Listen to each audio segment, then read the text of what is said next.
This Why are path you is going closed to dressed you. like that? Turn back now Alpha or King face the snapped when his consequences. maid I walked answer out to in a a red higher dress. authority than you, Knight. The Step kingdom aside. itself was known for its beauty, but also for the quiet fear that whispered through the streets.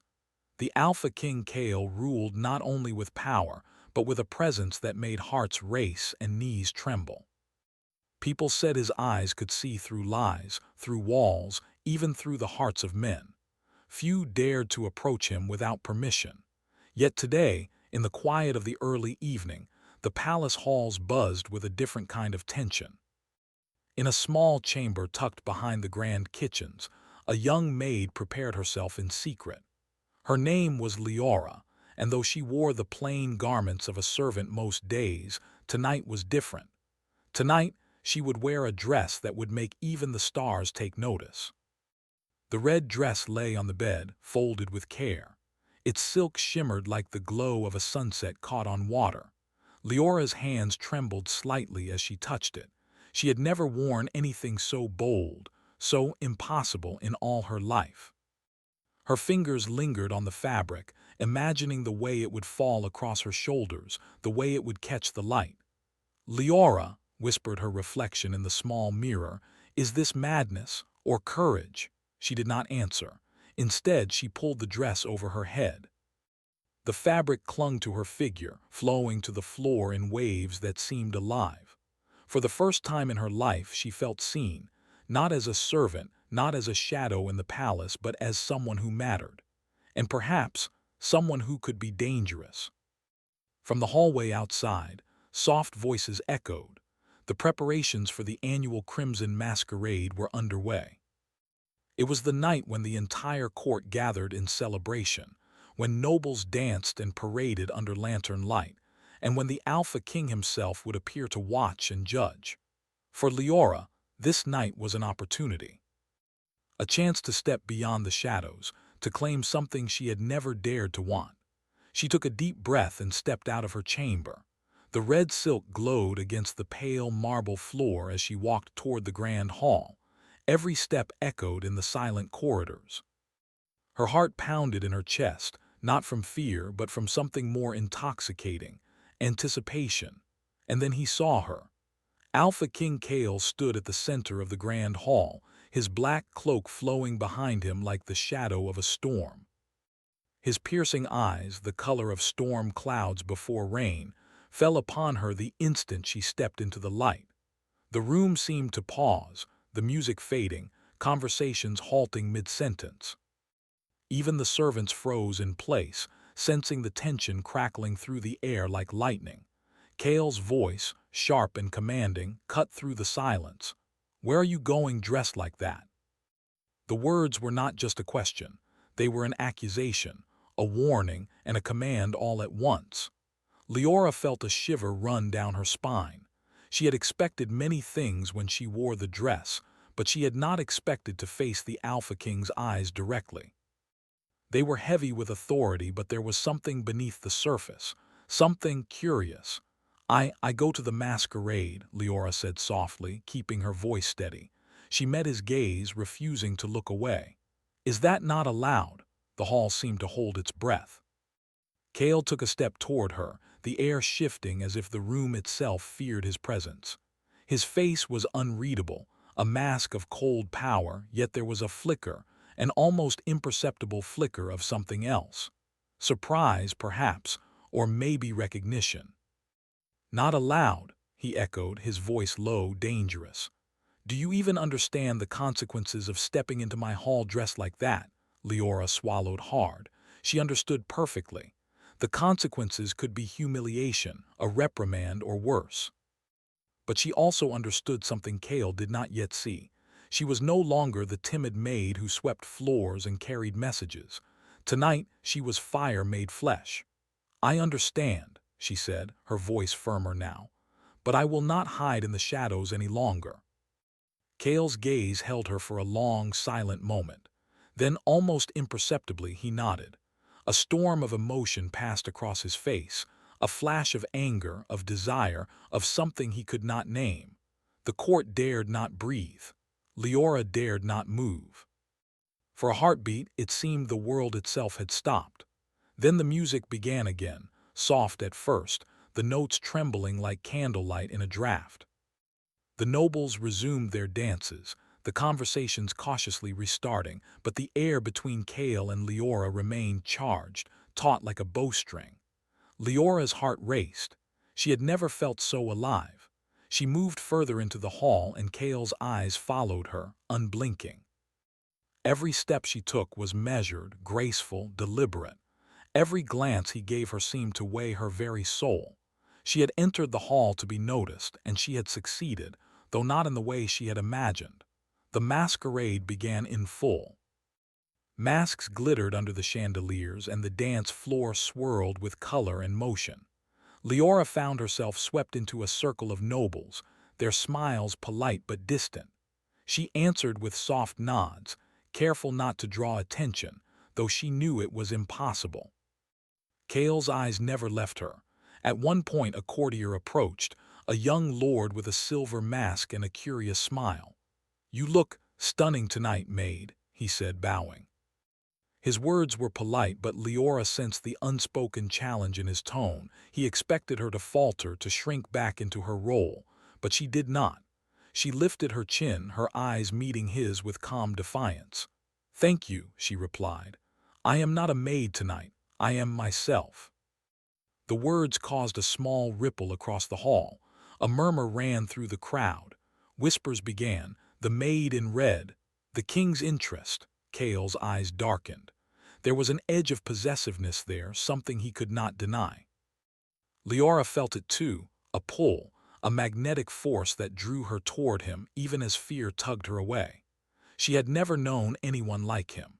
He was power and danger and mystery all in one, and yet beneath that there was a loneliness she could feel, even from across the hall. As the night wore on, Leora found herself drawn closer to the king. Every glance between them carried meaning, every subtle gesture a silent conversation. She felt as if she were walking a tightrope, balancing between curiosity and caution, between desire and dread. Then the moment came that neither of them could ignore. A hush fell over the hall as Kale moved toward her, his steps slow, deliberate. The nobles parted like waves around a rock, sensing that this was a private storm forming in the middle of the dance floor. "You are bold," Kale said, his voice low enough that only she could hear. "Do you know what you have done?" "I know," Leora replied, her voice steady, "and I am not afraid." Kale studied her for a long moment, as if measuring the weight of her courage. Then, almost imperceptibly, he nodded again. A flicker of respect, or was it something deeper, passed through his eyes. The masquerade continued around them, but in that moment the world had narrowed to just the two of them. A single, unspoken understanding passed between king and maid.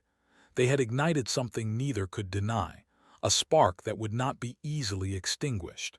But even as Leora felt a thrill of triumph, a shadow crept into the corners of her mind. She had drawn the king's attention, yes, but at what cost? The palace was full of eyes and ears. Secrets had a way of unraveling in Velaryon, and every bold move carried risk. She felt the weight of prophecy whispering in her mind, a warning she could not fully understand. The Scarlet Maiden will awaken him, but will she survive the fire she sparks? Her thoughts were interrupted as Kale's gaze caught hers again. There was something in his eyes now, a storm she could neither predict nor control. She felt the pull of it, and a thrill ran through her, a mixture of fear, desire, and the intoxicating taste of freedom. "I go where I choose," Leora whispered almost to herself, though her eyes never left his. For a heartbeat, Kale's expression flickered, anger, surprise, something like admiration. He stepped forward, but Leora turned gracefully, moving through the crowd with the ease of someone who had claimed her place in the world, if only for a night. The air between them hung heavy with unspoken promises, challenges, and the faintest hint of longing. The night was far from over, and neither of them knew what the next step would bring. But one thing was certain: the spark had been lit, and the palace of Velaryon would never be the same again. And somewhere deep within the king, a thought began to grow. This maid, she is fire. and fire cannot be tamed. The first night of the masquerade ended with shadows dancing on the walls, the music fading, and a single red dress leaving a trail of curiosity, danger, and something much more potent, a promise of change. The morning after the masquerade, the palace of Velaryon seemed quieter than usual. The sun spilled gold across the white marble floors, yet the walls felt heavier, burdened with whispers of last night's events.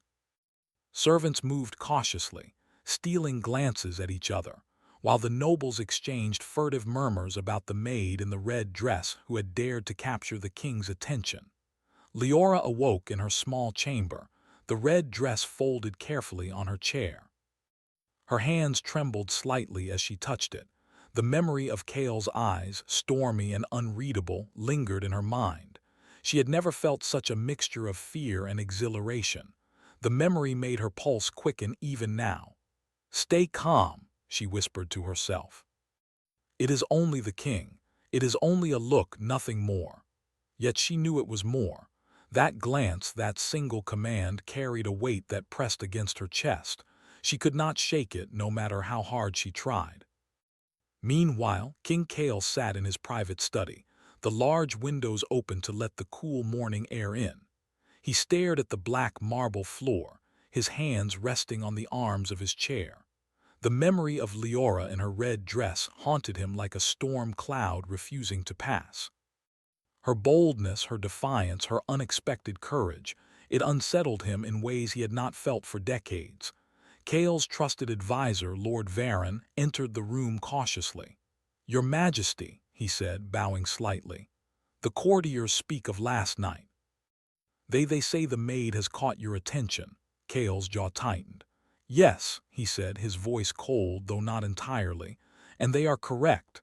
He paused, pressing his fingers to his forehead. "But it is nothing, just curiosity. I will not allow distraction." Varon studied him carefully. "Curiosity is a dangerous thing, Your Majesty, especially when the subject is bold enough to stand in the hall in such attire." Kale's lips pressed into a thin line. "Bold, yes, but not reckless enough to make me forget my duty." He looked away toward the distant mountains, silent for a long moment. "Yet, there is something about her, something that makes the walls of this palace feel smaller, the air heavier." Meanwhile, Leora moved through the palace with her usual duties, though her mind was elsewhere. She could feel eyes following her at every turn, whispers brushing against her ears like leaves in the wind. Some were curious, others suspicious, but she ignored them. Her thoughts returned again and again to the king. She could not understand why he fascinated her so. He was powerful, dangerous even, yet there was a loneliness in his eyes that called to her. She felt a strange connection, though they were worlds apart, king and maid, fire and stone. Later that day, Kale summoned her to the private gardens. The order was given in his usual commanding tone, yet there was something in it that made her heart beat faster. She moved quickly, walking through the winding corridors until she reached the heavy doors that opened into the gardens. Kale was waiting near the fountain, his dark cloak brushing the grass, his eyes fixed on her as she approached. The sunlight caught the edges of his armor, making him look like a statue carved from shadow and steel. "You came," he said simply, his voice low. "I was summoned," Leora replied, keeping her tone neutral, though her chest rose and fell more quickly than usual. Kale studied her for a long moment. Then he spoke again, softer this time, almost hesitant. "Do you know why I called you here?" Leora shook her head slightly. "No, Your Majesty." Kale's gaze softened, though only barely. "I need to know if last night," he paused, searching for the right words, "if it meant something to you, or if it was just a mask, a performance." Leora's eyes widened slightly. "A performance," she repeated. I did not mean to perform. I wanted only to step forward. To feel as if I were more than a shadow." Kale's lips pressed into a thin line, his hands clenching slightly. "And you succeeded," he said quietly, "perhaps too well." For a moment, neither of them spoke. The garden seemed to hold its breath around them. Birds sang softly in the distance, but the tension between them was almost palpable. Then Leora spoke, her voice low but steady. "I do not wish to trouble you, your majesty. I only wish to live and to be seen. I did not expect your attention." Kale's eyes darkened, a flicker of something raw and unspoken passing through them. "Attention," he repeated.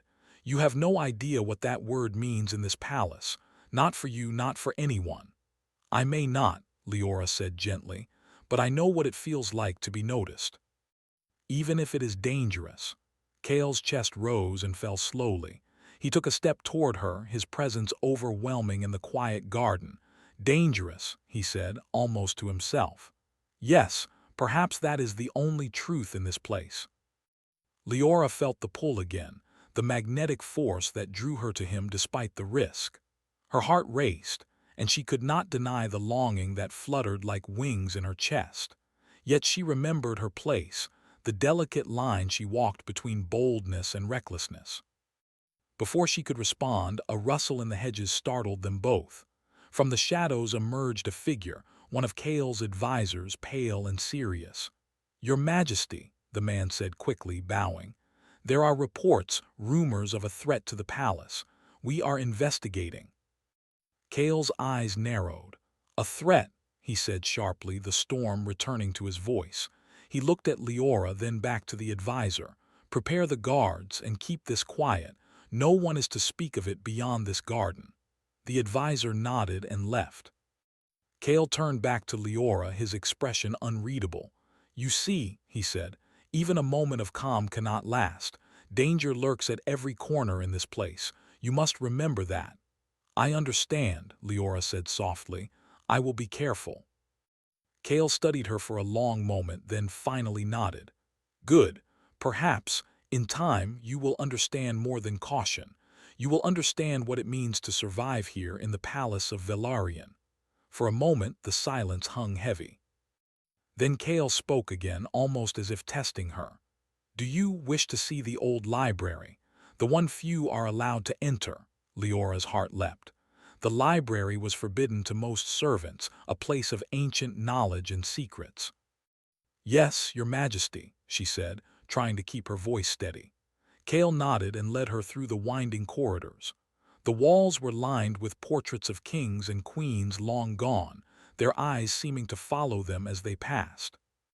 The palace felt alive in a way she had never noticed before, walls whispering secrets, floors creaking with stories, shadows stretching as if to guide them.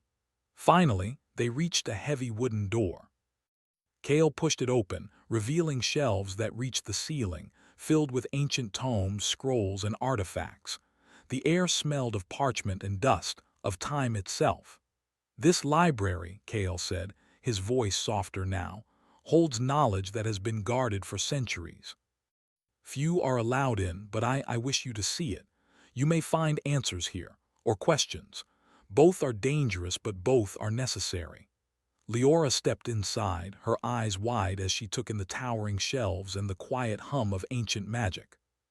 She felt small, yet strangely powerful. Here, among the forgotten words of kings and prophets, she could imagine a life beyond servitude, beyond shadows. Kale watched her quietly, a shadow of something unspoken passing over his face. He had seen many people enter this library, but few had the courage to face its knowledge without fear. Leora's curiosity, her courage, it unsettled him. And yet, he could not stop himself from admiring it. Hours passed as they explored the library together. Leora's questions were careful, intelligent, and yet bold. Kale answered, sometimes with patience, sometimes with a sharpness that reminded her of the danger she was near. The tension between them never eased. If anything, it grew heavier, like the air before a storm. Finally, Kale closed a massive tome, the sound echoing through the library. "You ask many questions," he said, "perhaps too many for someone of your station, but I find myself intrigued, and perhaps that is the danger." Leora met his gaze, steady now, unafraid. "Perhaps danger is necessary," she said softly. "Without it we cannot know ourselves. Without risk we cannot grow." Kale's eyes flickered, caught between admiration and something he could not name. "Perhaps you are right," he said finally. "Perhaps I underestimated you." The sun dipped lower in the sky, casting long shadows through the tall windows. The library was quiet, yet the tension between the king and the maid remained, alive and charged. Both knew that this day, this moment, was only the beginning. The spark had been lit, and it would not be easily extinguished.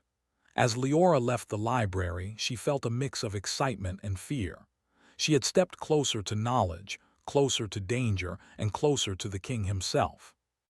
And she could not ignore the pull in her chest, the stirring of something forbidden yet inevitable. Kale watched her leave, the shadow of a frown creasing his forehead. He knew that this connection, this spark between them, was not safe. The palace was full of eyes, of whispers, of secrets that could destroy both of them. And yet, he could not stop thinking of her, not for a moment. Outside, the gardens glowed in the soft twilight. Leora paused for a moment, looking back toward the palace. Her heart beat with anticipation, with fear, and with something that felt like hope. Somewhere inside, she knew that the story between her and the king had only just begun. But as shadows lengthened and the first stars appeared, a distant unease stirred. Whispers of an ancient curse, a forgotten prophecy, and hidden threats hovered at the edge of her thoughts. The palace had been quiet for too long. Danger, she realized, was never far away. And deep within the heart of Velaryon, Kale felt it too, the stirrings of a storm he could neither control nor ignore. The palace of Velaryon felt different now. The echo of Leora's red dress still lingered in the marble halls, and whispers followed her everywhere she went. Even the servants, who usually moved like shadows themselves, gave her cautious glances. Something had changed, not in her, not exactly, but in the way the palace itself seemed to breathe around her. Kale had not left her thoughts since their time in the library. His presence haunted her like a shadow, heavy yet strangely comforting. She could still see the dark storm in his eyes, the hint of something unspoken that lingered beneath the surface. She had tried to focus on her duties, on keeping her distance, but the pull between them was growing stronger with every passing day. It was in the gardens, beneath the fading light of afternoon, that they met again. Kale stood near the fountain, his expression unreadable as always. His black cloak flowed like a dark river over the grass. Leora approached cautiously, feeling the tension tighten in her chest. "You are late," Kale said, his voice calm but carrying an undercurrent of warning. "I was occupied," Leora replied, choosing her words carefully.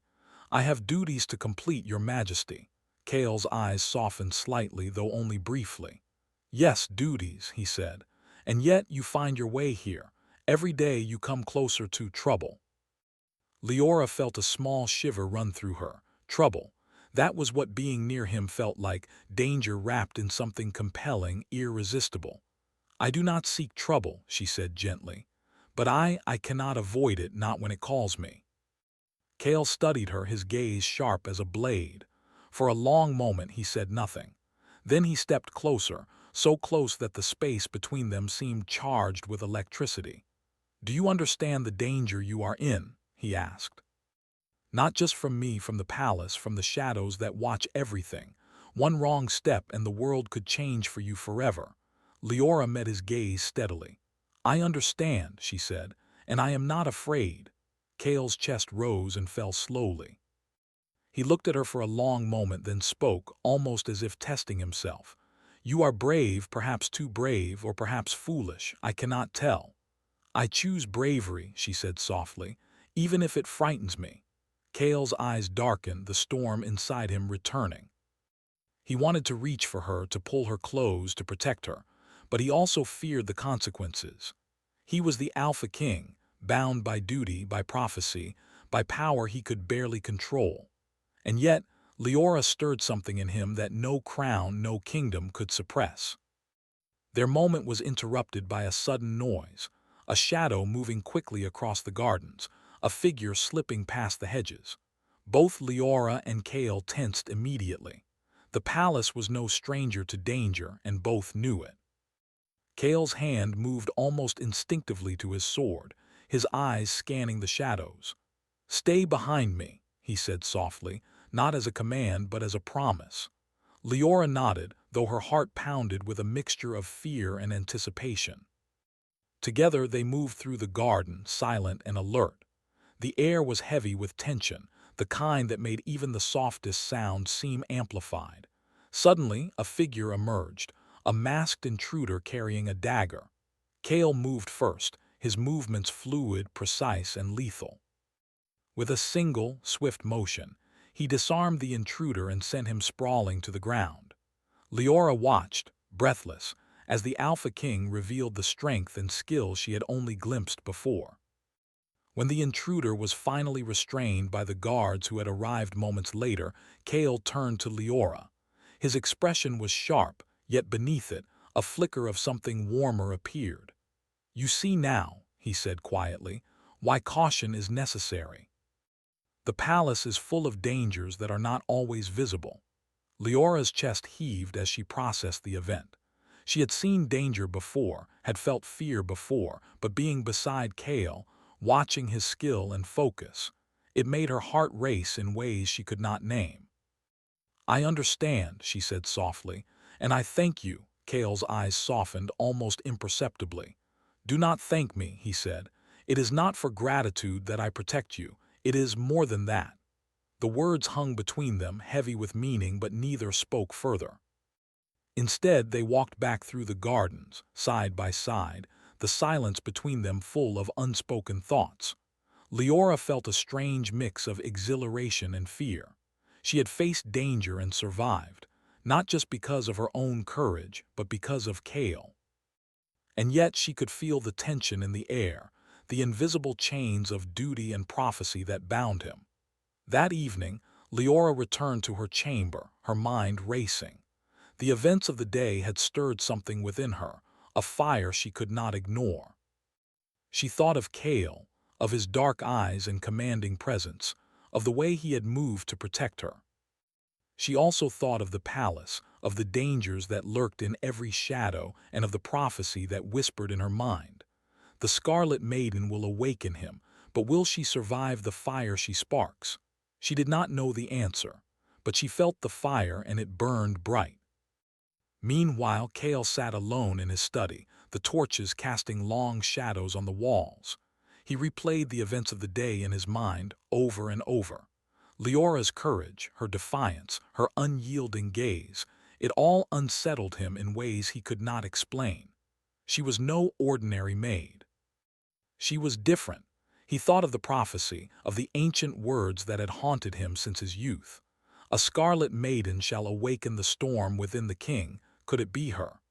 Could Leora, with her quiet strength and daring heart, be the one who would change him? Kale shivered, though he did not know if it was fear or anticipation. He knew that the palace was a place of danger, of secrets, and of power struggles. But he also knew that something within him had begun to shift. A storm, long restrained, was beginning to stir. The next day, Kale called for Leora again, this time to accompany him to the Red Hall, where ceremonies and council meetings took place. The hall was grand, its walls lined with crimson banners and golden symbols of the kingdom. Nobles and advisors waited respectfully, but all eyes turned as Leora entered beside the king. She felt every gaze on her, yet she held her head high. Kale's presence beside her made her heart race, but it also gave her strength. She was no longer just a maid. She was part of something larger, something dangerous and magnificent. During the council, Kale spoke of matters of the kingdom, his voice sharp and commanding. Yet in moments when he glanced at Leora, she saw a softness, a rare vulnerability that he rarely showed to anyone. She realized then that she was becoming part of his world, not by her title or position, but by the courage she carried and the spark she had ignited in him. After the council, Kale and Leora walked through the corridors in silence. The palace seemed quieter now, as if it too had paused to witness the bond growing between them. "Why do you come so willingly into danger?" Kale asked finally, his voice low, almost a whisper. Leora looked up at him, her eyes steady. "Because danger teaches me who I am," she said. "Because being near you, it makes me feel alive. And because I cannot ignore it." Kale's chest rose and fell slowly. He wanted to reach for her, to tell her not to risk herself, but he knew it was impossible. Her courage was hers alone, and it was as intoxicating as it was dangerous. The days passed, and their meetings became more frequent. They spoke quietly in the gardens, in the library, in hidden corridors. Each encounter drew them closer, though neither fully understood the power growing between them. The tension was a fire, burning quietly, waiting for a spark to ignite it fully. Then one night, a vision came to Leora. In her sleep, she saw a shattered throne, a blood-stained red dress, and shadows consuming the halls of Velaryon. The vision left her trembling, her heart pounding with fear and anticipation. She woke to find Kale's silhouette outside her window, watching over the palace as always, a storm brewing in his eyes. She realized then that their bond was not just dangerous, it was pivotal. The prophecy, the palace, the kingdom itself, all seemed to hinge on the choices they would make. And somewhere deep within him, Kale felt it too. The pull between them was no longer subtle, no longer a spark. It was a storm gathering strength, threatening to change everything. As the moon rose over Velaryon, casting silver light on the red banners of the palace, Leora and Kale both understood one truth: their journey was far from over. The fire between them had been ignited, and neither could turn away. The palace held its breath. Shadows stirred. And the storm, both inside and around them, waited for the moment to break. The palace of Velaryon had never felt so heavy. Shadows clung to the walls, and a distant wind whispered through the corridors, carrying secrets no one dared speak aloud. The kingdom had grown restless. Rumors of danger, of betrayal, and of a curse long forgotten now stirred fear among the nobles and servants alike. Leora moved carefully through the halls, her red dress replaced by her usual maid's attire. But inside, she carried a fire that could not be hidden. The visions from her dreams haunted her, the shattered throne, the blood-stained dress, the shadows that threatened everything.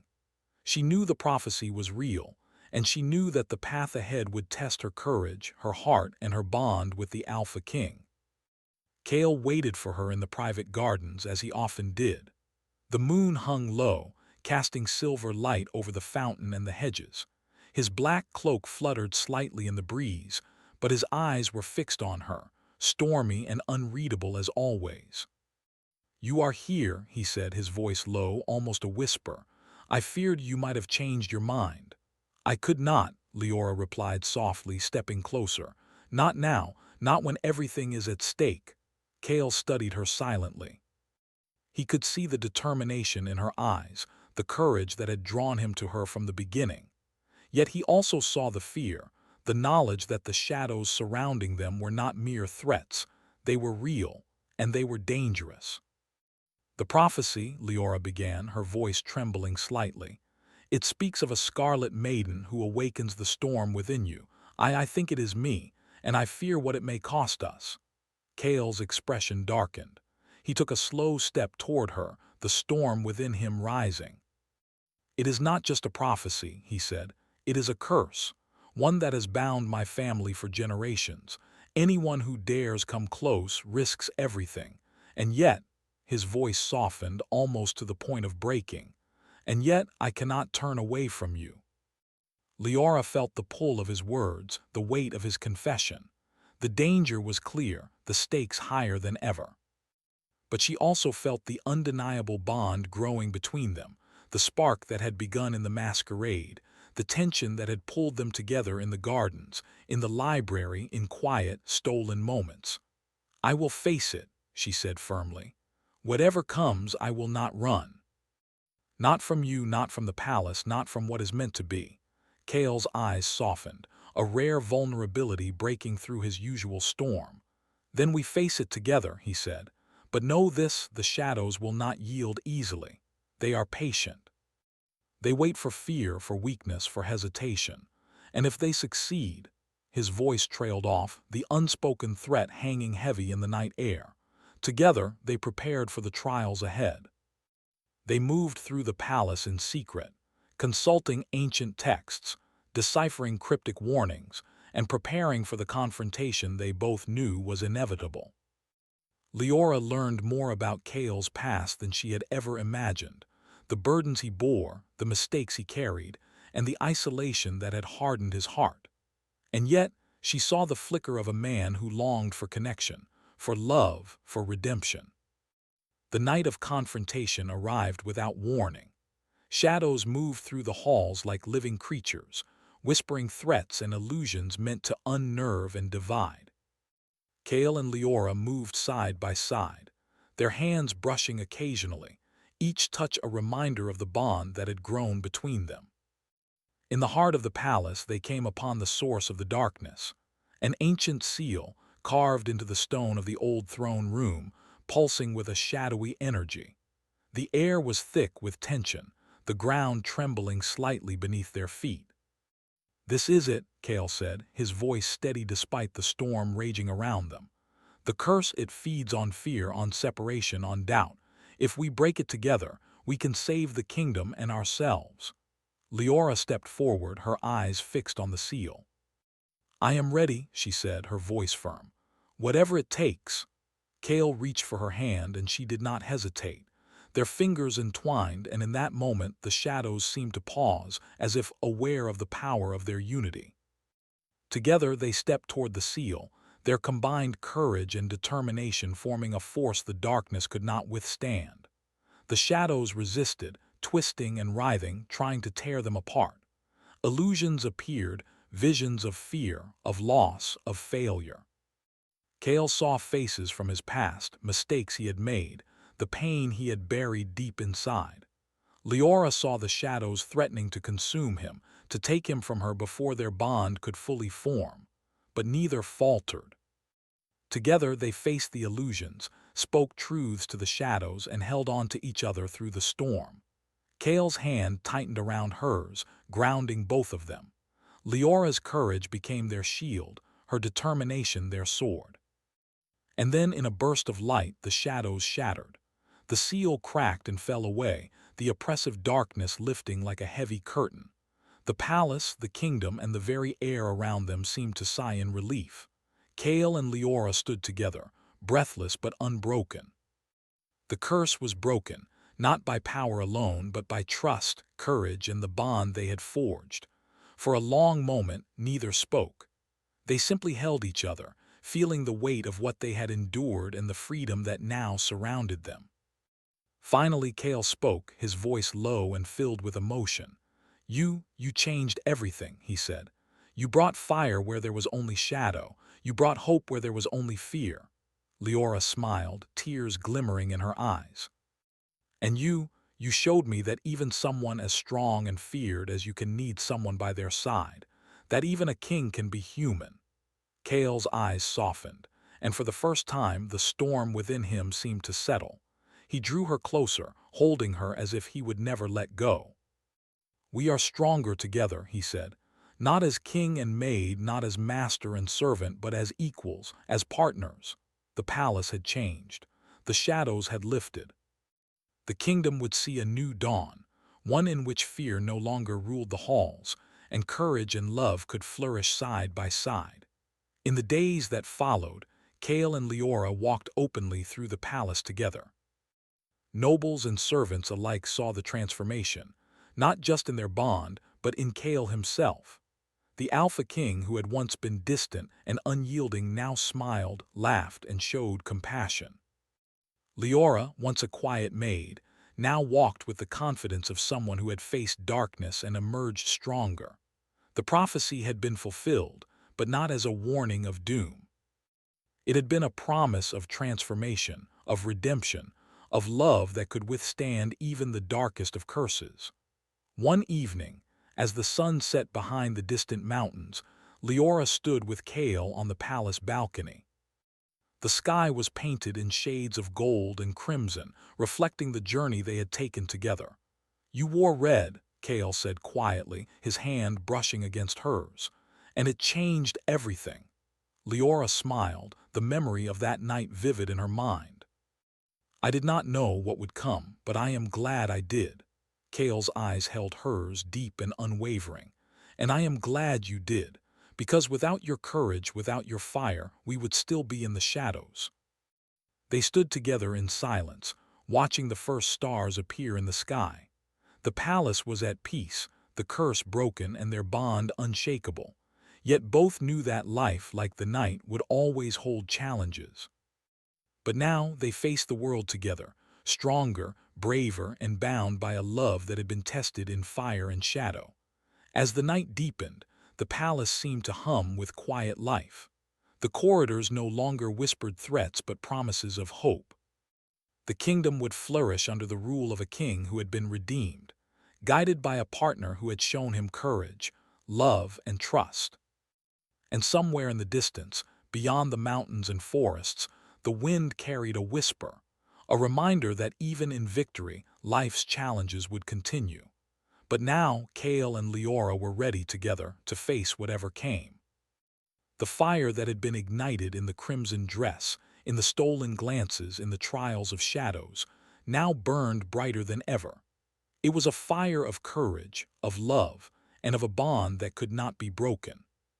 For the first time in many years, the Alpha King smiled without restraint, and the Scarlet Maiden, once a humble maid in the shadows, stood proudly beside him, no longer afraid, no longer hidden, and ready for the future they would face together. The palace of Velaryon had changed forever, and so had their hearts.